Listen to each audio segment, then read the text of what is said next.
Thank you, Nicole. We come to this passage, what I call mastering the art of submission in three big areas for the next 3 weeks. In our marriages, in our generational relationships, parents, children, children, parents, and in our vocations, in our jobs. Today, we talk about marriage, but I want to focus first on that idea of submission. As I mentioned last week, when you get to submit to one another out of the fear or reverence of Christ, that is setting the stage for us taking our stand through the rest of Ephesians. And ultimately, it's a stand against principalities and powers. And so it's submitting to one another, arranging ourselves under one another, because evil began because one being, Satan, did not arrange himself under God's design. And so when we do that, though it is an act of keeping our spirit-Filleld to submit to one another, to descend and arrange ourselves under each other, it doesn't feel that way because there's a part of our nature, it's infected, what we sometimes call the sin nature, or I call the sin beast, the fallen part of us. It does not have the ability to submit. It can arrange itself under other people strategically for a time, because that's what it needs to do to get itself what it wants. So it can appear patient, it can appear submissive, but it can't practice that virtue. Right? It doesn't have the ability to ever actually do a grace or a virtue of God, even though it can fake it. But it's basically just trying to fake it till it makes it and gets what it wants. Okay?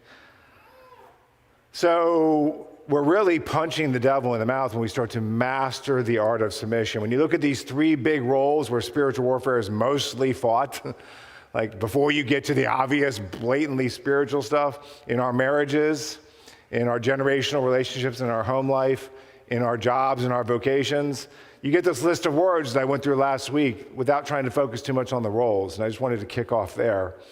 Love, respect, listening, which is really the deeper idea of obey, to really tune your ear in. Not correcting or scrutinizing, exasperating. Sincerity, simpleness of heart. No threatening. So if we just boil those down, love, respect, listening, not correcting and scrutinizing, sincerity, no threatening. That's how we win. And if you look at how the world gets people to perform, there's a lot of threatening. There's a lot of that. So without getting too hung up on the roles, because everybody, regardless of your role, is supposed to be submitting to one another out of the fear or the reverence or the worship of Christ, who arranged himself under us.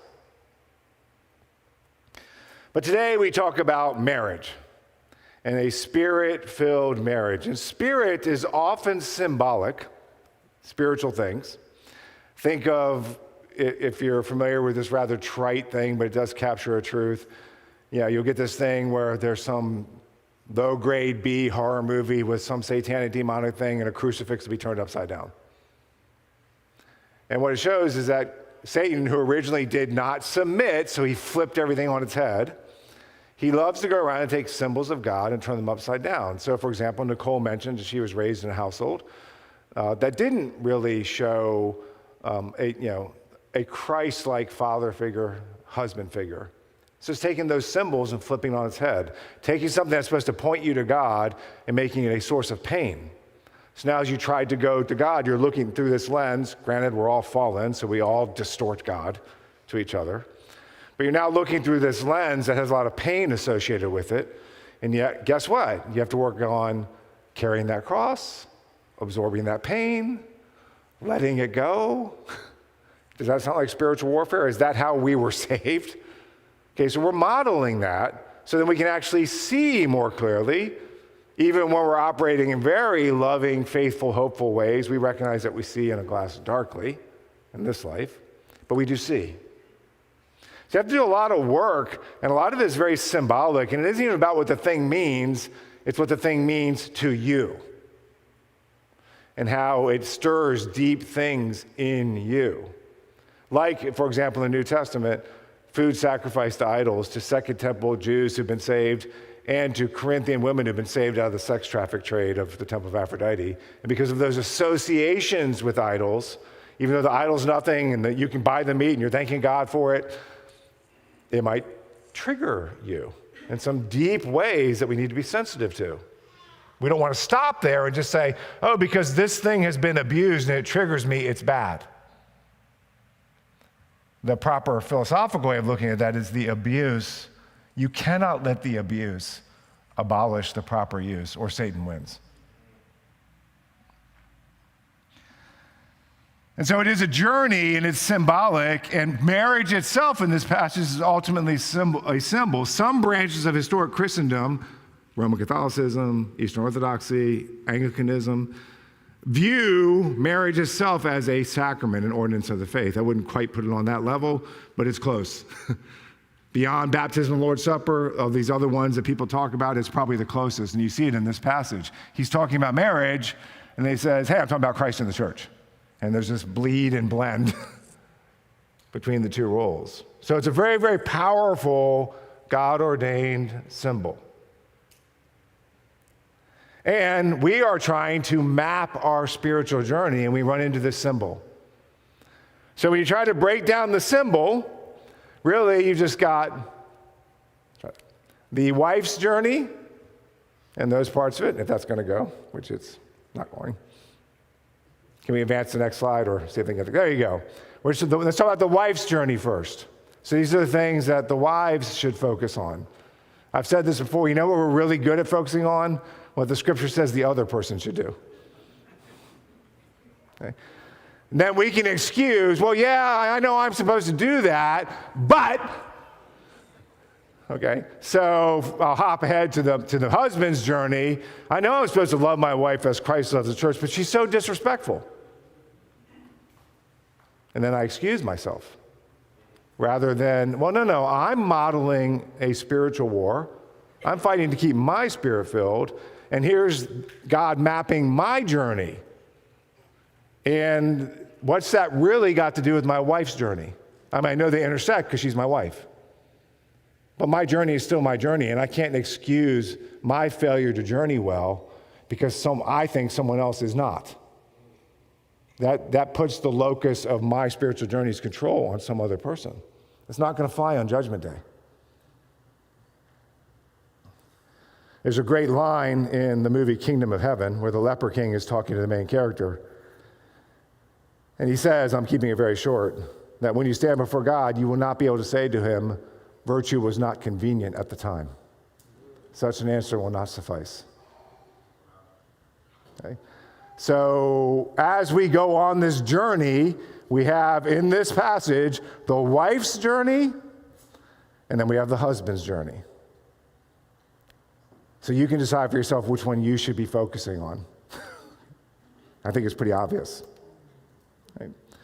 But the wife's journey, as we move forward, can we next slide? There we go. First of all, and these two are the same for both the wife and the husband, value the symbol of husband. Remember, deeply spiritual things are often very symbolic. And play your role well. Husband's going to have to value the symbol of wife, and they're going to have to play their role well as also. But how you submit, how you play the role, that's different because you have a different role. Well, this most came alive to me, and I mentioned a story of the first time I was preaching through Ephesians related to my stillborn daughter. This is another story from the first time I was preaching through Ephesians in my first pastorate in Florida. And I have 3 children, my wife. We're going through that spiritual warfare stuff. We're caring for my rather ornery and disabled father. And we had this English Bull Terrier puppy. That was wonderful, but just a dervish of destruction, too. And I'm pastoring my first church, and there's no family around. There's no family within 640 miles, and we're juggling all this stuff. Massive stress. I look back on it, I was just talking with Dottie about, like, wow, you knew it was hard at the time, and you look back on it, like, how do we even do all that? And I was, like, 30. Right? So didn't have that much life experience yet. And I'm juggling all these things, including caring for a difficult father, another symbol, who is disabled, and it clicked. Okay, look, I can go in 30 seconds from a pastoral phone call, pastors are symbols, shepherds, okay, to talking with my young children to interact with my wife to talking to my parents. So there's pastor, child, parent, husband, all these roles. And submission looks different in all of them. But that is the guiding principle. It's be aware of your role and play it well. And there's a lot of spiritual symbolism in this. And so you can do a lot of damage if you don't play it well. You can also do a lot of healing if you do play it well. And here's one person that's guaranteed to be healed if you play it well. You, which is the only one you can control. And we start saying, well, if they were so horrible, I could heal. Such an answer will not suffice. You're trapping yourself. But what I realized as a young pastor, I had this Norman Rockwell painting in my mind for our little family room with Duplos everywhere and the kids. We're trying to put them in bed and change a diaper and a crying kid. My father in the wheelchair in another corner. And I'm trying to work on my sermon, and I call it a young pastor's study as you're going through all these things. But what it clicked, here's the thing I want you to hear today. What clicked was, I'm making it too complicated. Yeah, I need to know my Bible, and I need to submit. And I need to see it as a profoundly spiritual act of worship. And I need to know my role so I can take advantage of the mapping of my journey so I can submit well, arrange myself under other people well. But it's actually simpler than that. And this, the deeper truth, I just have to be the best version of Conrad that God created me to be. And I will handle all of these roles fine. I'll transition through them. Fine. And when I don't handle them well, it's not the screaming toddler's fault. It's not my wife's fault. It's not the devil's fault. It's my fault. I am the responsible agent for my stewardship and my journey. And that's my challenge to every single one of you in this room, is take ownership. Don't go too far. If you know Christ, no condemnation. Don't, horribly beat yourself up and tell yourself what a terrible person you are. Just take ownership. Like any addict, and when you fall off the wagon, get back on. So for the wife's journey, value that symbol of when you're interacting with your husband, there's something deeply spiritual going on here, where Paul's talking about, look, Christ is involved in this. And the husband's actually trying to play really the harder role. Because the wife's trying to role play the church well, she is the church. The husband is trying to role play Christ well, and I can tell you, Kyle is not Christ. And Nathaniel's over there giving him grief about it. He's right behind. So the husband actually is supposed to have the harder role to play, but the world works. Manure goes downhill. So we make the lower role harder, when actually by divine design, the harder role is harder. I'm the pastor of the church. If you come in screaming at me, I need to not scream at you. And it's a bigger failure if I scream at you, even if it's a reaction to what you're doing, because it's more symbolic, it's more catastrophic. Saving Private Ryan quote, gripes go up, they don't go down. Okay. So when they go up and you're submitting yourself, you're descending, then they don't go back down. And so you just have to absorb that. But for the wife, when you're playing your role well, it's actually more straightforward. Number one, yield to his leadership. Now, here's the qualification. Safety first, and I want to be very clear about physical safety, right? But here's the challenge. We start feeling emotionally unsafe, and that's real, and it's huge, and I've spent a good amount of my time with people who are in unsafe relationships, sometimes physically, often emotionally. Okay? Here's what we don't want to do. I don't really feel emotionally safe in my relation with my wife, so I go to all these other men and vent about her. You know what else I don't want to do? Go to a woman and vent about her. That's bad. Start creating these. I want to go maybe to some men, like maybe the elders of your church. That might be a good place to start. Pastoral staff member. And then the community can come around. Or for women, I might want to go to some women, known spiritual leaders, deaconesses, bring the family in on it as a first step of pastoral care. But what we tend to do is we start venting with our guy group or our girl group, and then you know who else we vent with?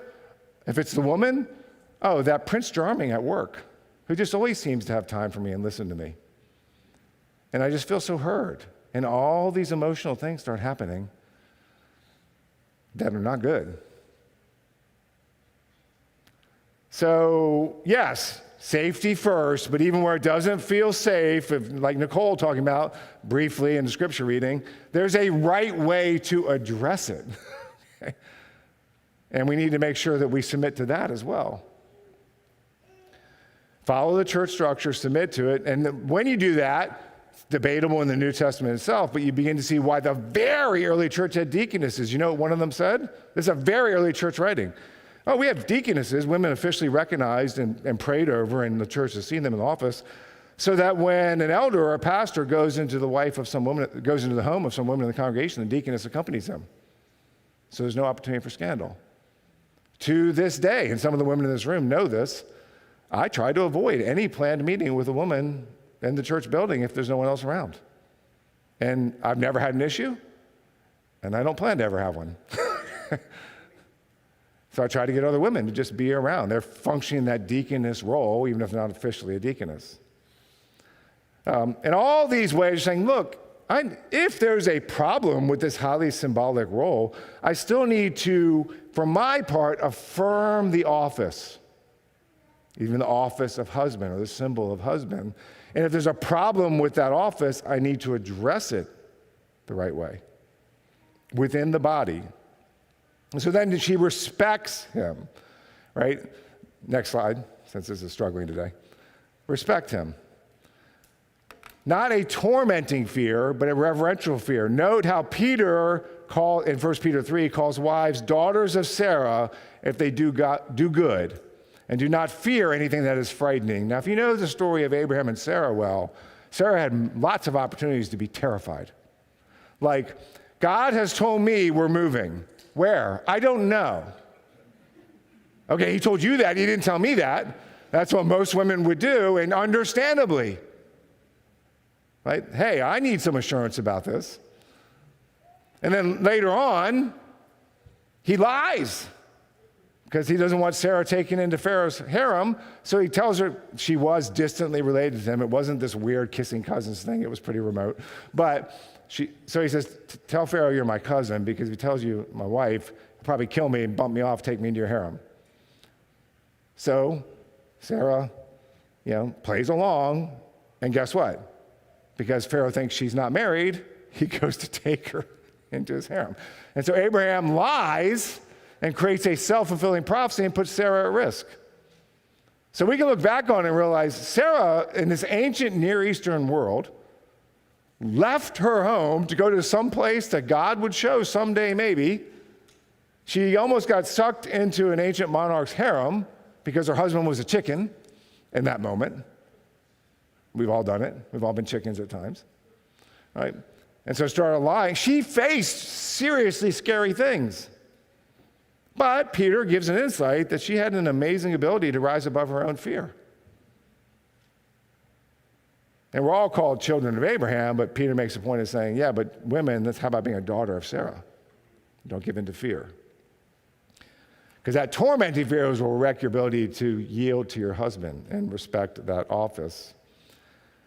But that's the wife's journey in a nutshell. Yield to his leadership, respect him. Respect that role. The husband's journey, next slide, is a little more complicated. Of course, it starts the same. Next slide.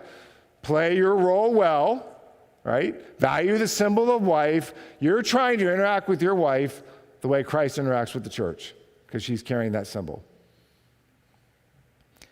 And that means to love your wife as Christ loves the church. Well, that's the one that, when a woman's feeling more threatened, yeah, you tell me I have to submit to you, but you don't love me as Christ loves the church, which is what the text says. Again, you might be focusing on what God's saying to the other instead of yourself. But even in this passage, Paul actually qualifies this some. What does it mean to love as Christ loves the church? Well, it could mean give your life for her. In other words, if you face a violent encounter or something like that, you should put yourself between the attacker and your wife. like Christ put himself between sin and us. So yes, you may actually have to lay down your life for your wife, and you should do that. But it's also more subtle than that, because when he says, love your wives as Christ loved the church and gave himself up for her, that he might sanctify her, make her holy, and cleanse her by the washing of water and the word. So when you look at these next slides, so first, be cathartic. That's the cleanse. So where we get our English word catharsis. Let me give you like a practical working of that. Life is emotional. It's profoundly, deeply emotional, sometimes in good ways, sometimes in very troubling ways. And husbands and wives need to be friends, and you guys need to be able to emotionally vent to each other. But when push comes to shove, gripes go up, they don't go down.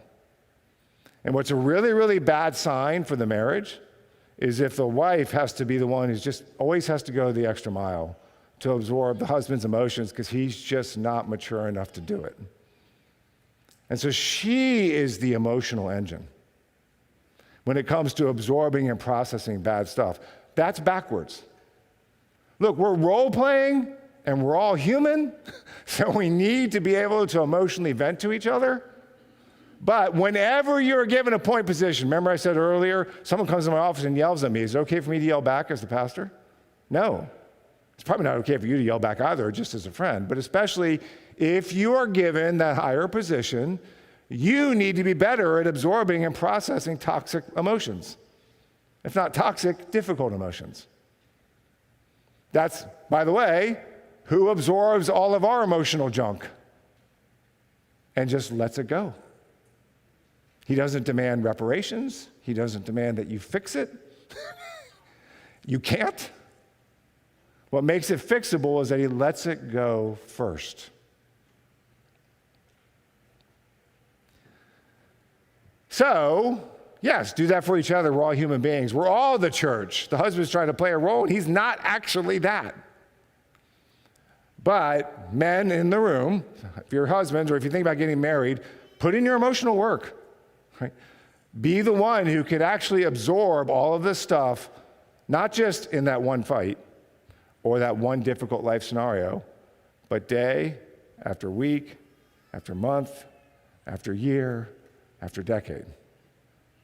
And for us to do that well, guess who we're going to have to get really emotionally close to? Jesus. He gets it.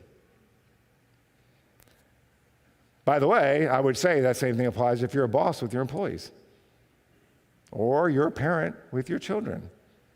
Look, there's been families where the child is having to be more of the parent than the parent because the parent just can't get their act together for whatever reasons. But that's not a good sign for that family. So same thing here. Provide that catharsis. Yes, absorb each other's bad days and venting and hard things of life, but in the end, the point person needs to be the one who can absorb more and be okay. And that's important, be okay. If you're not okay, don't talk to the coworker or what the female coworker, talk to your men's small group, talk to your elders, talk to your pastor, get the body involved. But then he also says, and make her holy. And you're like, well, I can't make my wife holy. No, you can't. But what is holiness, practically speaking? Holiness is God restoring you to what you were created to be. So what you can do is help your wife become whoever God created her to be. So I can give an example. The most common one that comes to my mind is a couple. I'm not going to get into too many details but both of these examples I'm thinking of are small businessmen who then they love the thing that they were doing. What they weren't good at was the books. So they said, well, you're my helpmate, you do the books. But the wife wasn't good at it. She's not a bookkeeper. She has another gifting, vocation, calling, which she's really good at. And he's like, yeah, well, you need to do it. So the business doesn't go well. The marriage starts not going well because there's tension there and the business isn't going as well. But he's trying to force his wife into an area where she's not gifted vocationally, rather than saying, well, what are you gifted at? Oh, my wife is a phenomenal teacher of elementary school children. Okay, you want to do that? Go do that. Right? Help her become and develop who she is. By the way, parents should do that exact same thing for children. Whenever you're a point position, right? Pastors should try to find people a place where they can fit in the church. Sometimes it's just, hey, look, man, we just need nursery workers. Just show up, okay? And that's important too.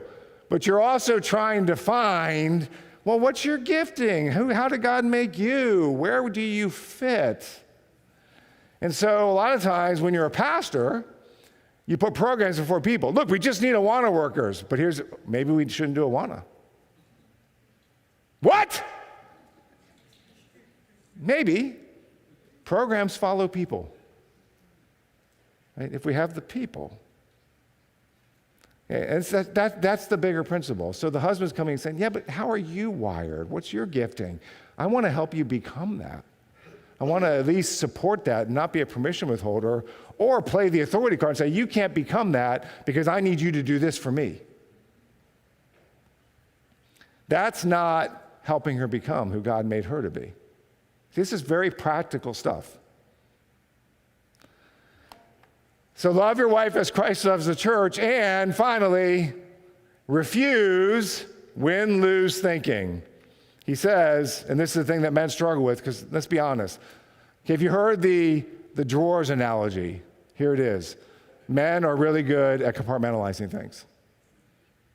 So they have, a few drawers, and they stick the thing in that drawer. And so they've been fighting with the wife all day, but they're newlyweds, and they're in the prime of life. And it's been a really, really rough emotional day, and everything's a wreck, and they're both exhausted, and he lays on bed and says, I want sex. And the wife's like, you joking? Because the wife, it all bleeds and blends. The guy's like, well, no, that's that category. This one's fine. and it's not right or wrong. It's a little bit comical, like we laugh about it a little bit. It happens in marriages, and it's a tough thing to sort through. Okay? But because guys can compartmentalize more, what they tend to do is they're married for 10 years, but they still live like a single guy who somehow has like this woman and a couple little rugrats that are tacked onto their life. Okay. And they're like, yeah, but I want to go to my game night. I did that for 4 years before we were married. I'm going to do that all now. And so what you get is, and look, sometimes being a teammate is like working an offensive line in football, American football, not World Cup football. And you say, when I have knocked my guy on his rear end, I will come over and help you, if I do. And so it's more compartmentalized. But sometimes it's like red and blue becoming purple. And so what guys, if they're too compartmentalized and they don't start that blending, then they can easily think, oh, wait, so like I have to like give up my gaming night? Or maybe not even give it up, but just change it? How dare you? And the wife is like, I want to kill him. By the way, the man's same ability to compartmentalize, here's the upside of that. Men actually, visual trauma, they recover faster. That doesn't mean it's not down in, they don't have to do soul work. I'm talking about, can they look at the beaches of D-Day and run towards those machine gun nests and get the task done better than women, generally speaking?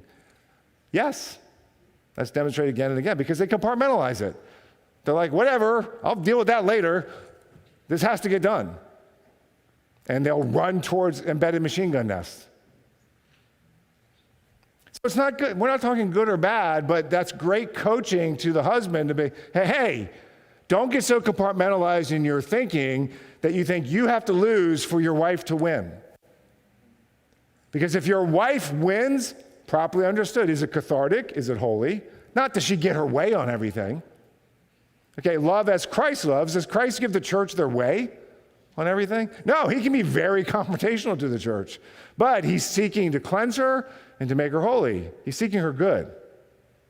So that's what's driving the conflict. So I'm not saying the wife gets their way in everything, but the husband has to overcome this compartmentalized win-lose thinking. Fine, I'll take the loss. You know, it's one of the hardest things to do, husband, wife, parent, child, whatever, be in a deep, long-term relationship with someone who's just always the martyr. And that's what the husband can become if he starts thinking that way.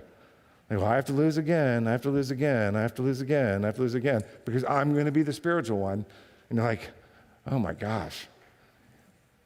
You know who was always the hero or the victim and never the villain? The Pharisees.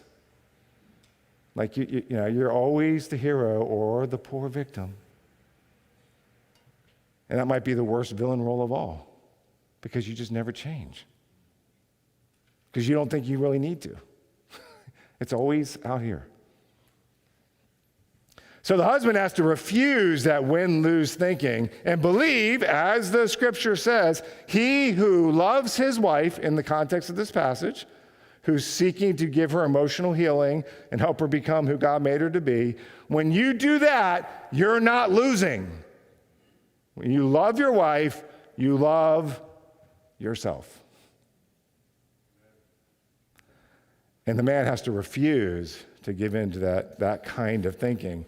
And when we do that, we master the art of submission when it comes to our marriage. And when we win in our marriages, it takes two. The church wins. Humanity wins. The culture wins. And when we lose in our marriages, we lose. The church loses. Humanity loses. So, go win in your marriages. Let's pray. Father, I thank you for this spiritual symbol of marriage that is your building block for society from before the curse. You set this up. Help us to role play it well, to value the spiritual